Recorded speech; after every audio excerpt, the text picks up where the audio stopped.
2022년 9월 학평 물리학원 5번 문제를 풀어볼게요. 자, 이 문제는 그림만 봐도 파동의 굴절 문제고요.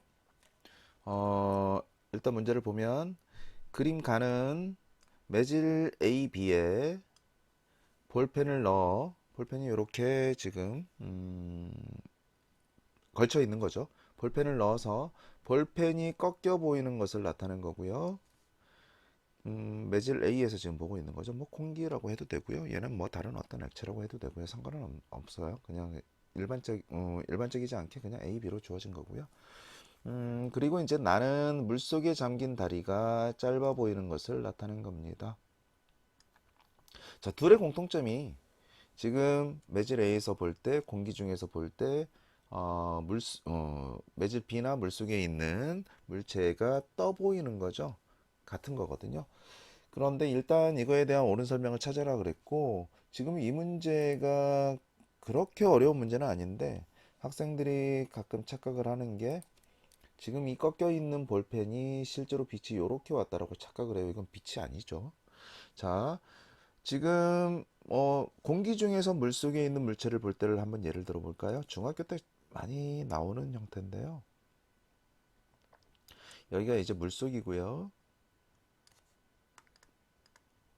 여기가 공기 중이라고 할게요. 우리가 이제 공기 중에서 물속에 잠겨 있는 어떤 물체를 볼 때 여기 어떤 물체가 있다고 할까요?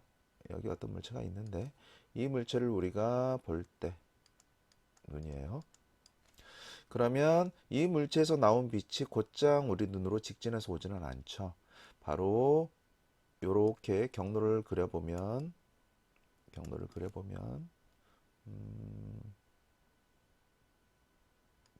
이렇게 꺾여 오죠. 여기서부터 출발해서 이렇게 꺾여 온다. 이유는 뭐죠? 이유는 바로 물의 굴절률이 공기의 굴절률보다 크기 때문에 그렇다. 굴절률만 따지면. 자, 어차피 굴절 문제에서 우리가 알고 있어야 되는 개념, 각도와 속력과 파동의 속력 그리고 파장, 얘들은 다 비례관계고 절대 굴절률, 그냥 책에서는 굴절률이라고 표현하는데요. 굴절률과는 반비례 관계입니다. 물론 얘와 얘는 정확하게 비례 관계고요. 얘도 정확하게 반비례 관계이긴 한데 요거는 이제 사인 값에 정확하게 비례하거나 반비례죠. 그런데 그냥 간단하게 그냥 비례 표시로 한 거는 얘가 클수록 얘도 크고 얘도 크다.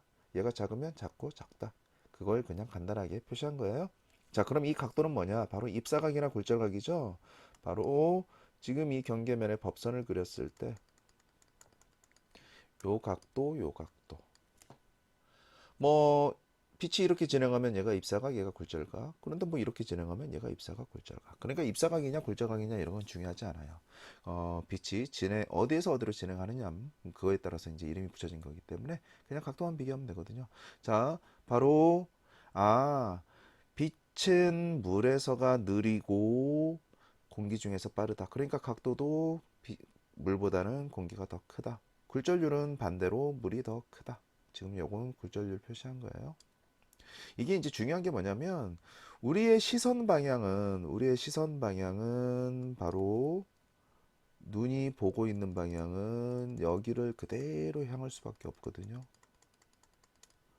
그 말은 뭘 의미하느냐? 아까 여기에 있던 이 물체가 우리가 볼 때는 바로 여기에 있는 것처럼 보입니다. 이게 바로 떠 보이는 거죠.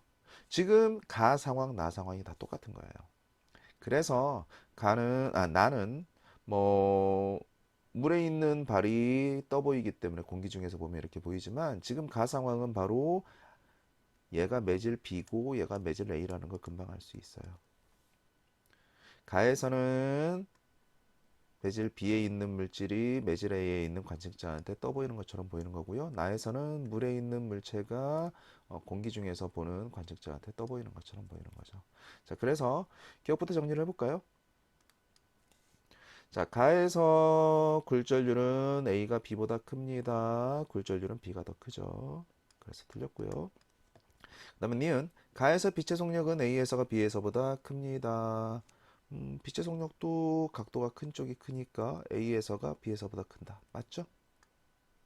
그 다음에 나에서 빛이 물에서 공기로 진행할 때 굴절각이 입사각보다 큽니다. 표시해놨네요. 아까 뭐 요거 물어봤으니까 얘가 입사각, 얘가 굴절각.